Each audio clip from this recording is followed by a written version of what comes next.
So today's job, I want to alter the pipework on this. I put these tees in with the quick release for the flail mower. I put them in here, which seemed alright when I did it, but they stick out, which isn't ideal, and at certain angles the top of this ram guard, see the paint scratch there, it just caught them, which obviously is no good. So took them out of there. So what I'm going to have to do is put a T, one in there, and take the pipes back, round and down, same as this feed for the tilt rotator's done, and then the other T, put it in here, and then bring them both down this side of the dipper, and get some clamps. They're tapped out already. Take some bolts. So get some clamps, put them in there, and that'll be a lot better, a lot easier, and it's away from all the tilt rotator pipe work and wiring. Be a better job. I should have done that in the first place, but I was just trying to get it done quickly and test it, which we did. And there's no money wasted because I still need the same fittings, still need the T's, still need the quick release couplers, so I'll just have to get an extra couple of fittings and some pipe to come down the dipper. So when I've got it done, I'll show you what it's like. That's my job this morning anyway. And hopefully later today the Hitachi is getting taken and dropped off. The guy who's going to do the tin work inside the cab, get that started. Anyway, I'll show you when we've got this pipe, these pipes on and in place. See how neat of a job we can do. Right, got my pipes done, rerouted away from there, which wasn't the best spot for them. They stuck out quite a long way, so they've gone up.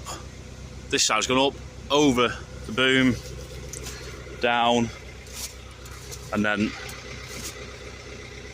teeding up there as well, down onto this side, which is a lot better.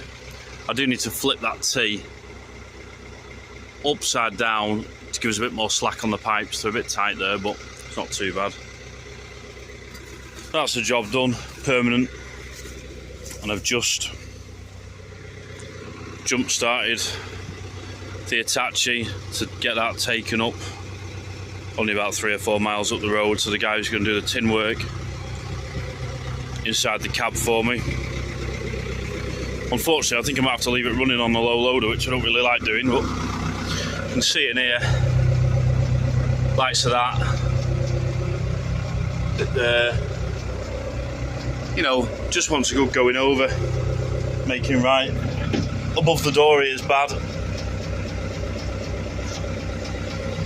and obviously before I go to the trouble of putting glass in, especially that one, I need that patch doing, otherwise I'm wasting my time, I think.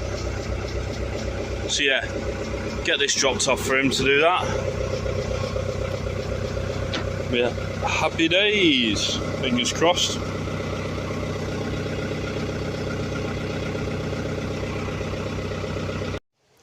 So, I think, hallelujah, I think we've had a breakthrough with the machine.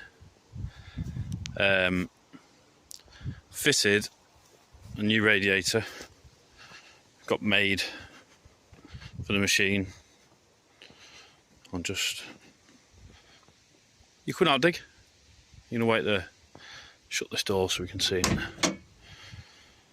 I've got this. Got the radiator flow tested for the overheating problem, and the flow was well down.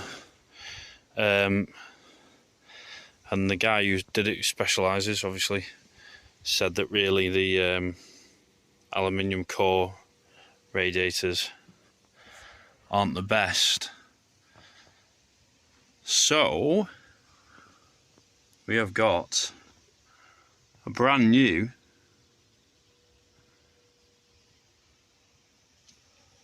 fully copper radiator made replacement. Visually, the difference when you look through, you can't see because the bonnet isn't open, but there's a lot more space, I suppose is the right word, between these fins. So the airflow through that will be a lot better than the old one. And the cores, the little tubes for the water, are 3 times the diameter of the old one. And as far as I'm aware, I've been told that the copper actually disperses heat about 3 times better than aluminium. So, long story short, lots of pluses. We fitted that this morning and she's run all day, digging away and not got hot. So, fingers crossed, touch wood and everything else. That's cured the overheating problem. See if the dog wants to come out. So I've just dieseled up and greased up the machine. Hello, Diggs. Anyway, so we sorted the radiator out. I'm digging away, and after a couple of hours, I could smell hydraulic oil. And I saw it on my track, and I thought, it literally is one thing after another on this job. And spewing hydraulic oil out. As you can sort of see it on the paint there. Misted it everywhere. See, it's like a leopard. Anyway, I opened up in here, and still oil in there now, but it's nowhere near as bad as it was. What had happened was this valve at the top there, there's a nut you can't really see, it's the shadow. There's a nut there that had come loose. I've never ever known that before. Anyway, it was spewing oil everywhere. But so obviously tightened it up. I think we've cured it now. Just need to give everything another good wash down because it is still a bit oily, but anyway. That cured that short-lived problem, which was nice. Anyway, back to the job. The pond. I've actually managed to finish digging it. So it's dug. And what I'm on with now is moving and shaping the clay that's come out. So down this side here, where's my finger? All the clay was banked up, and we were originally just going to, like that, we were just going to climb on top, shape it up, but he decided he wanted the banks lower. And then in here, all this, right up to where the machine sat, was, it was a big hole, you can still see.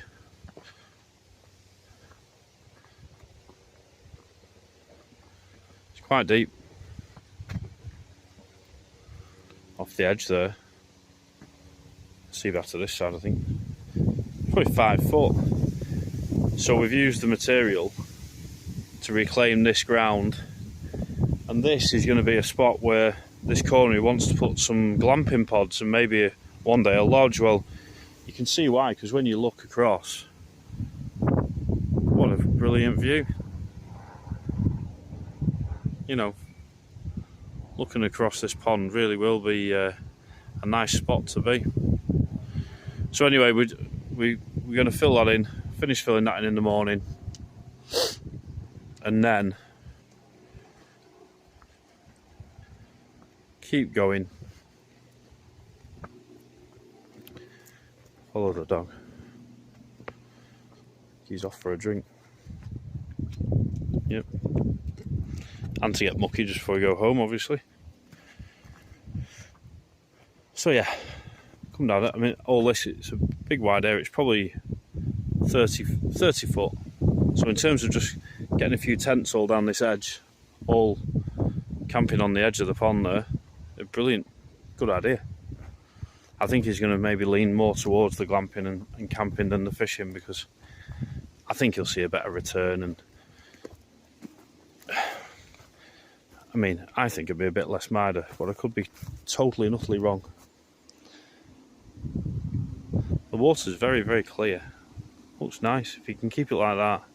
Apparently it's carp fish that make the water very murky, because they feed on the bottom and stir it all up. So if you can keep it with no carp in, there's a chance of it staying nice and clear. And then if you were camping on the side of there on a hot day, I would be going for a swim. We left this island in here. That's going to be just under where the dog is. That'll be just under water level, so that'll grow reeds. You can see them starting to grow back now. That'll grow some reeds up, and then birds that like the shallow water will come down, hide in here. And then all of this end is the pond. In fact, there you go. There's some footprints there.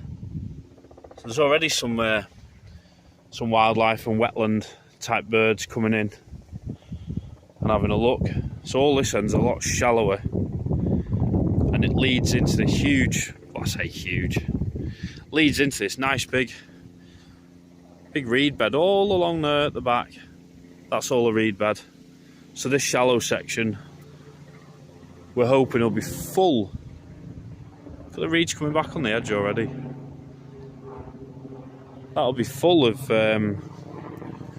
ducks, all that, you know, wading birds. I'm not clued up enough on wildlife to know, but I'm sure they'll like it. There's another little covey bit there. And the dog, nice and dirty, obviously. So all this just leads off. Dig, stay here. On the other side of that little pond where the dog is, there is a drain. That will be the overflow. So all this nice wetland area will be just on the edge of the pond when it's finished. There we are, looking back across. That's where the digger is in the car. So there's a good bit of shaping up to do. I don't think it'll take me that long. Not once I get up there and get started.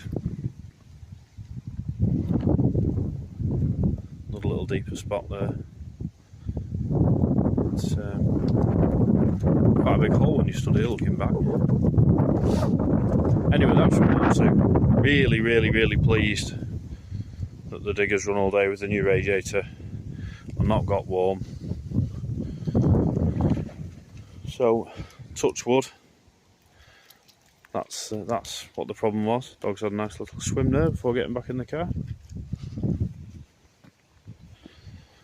Anyway, that's what we're up to. Just relieved to have done a full day's work without any problems, as it was getting a bit, you know, couldn't do a day without something going wrong on this job.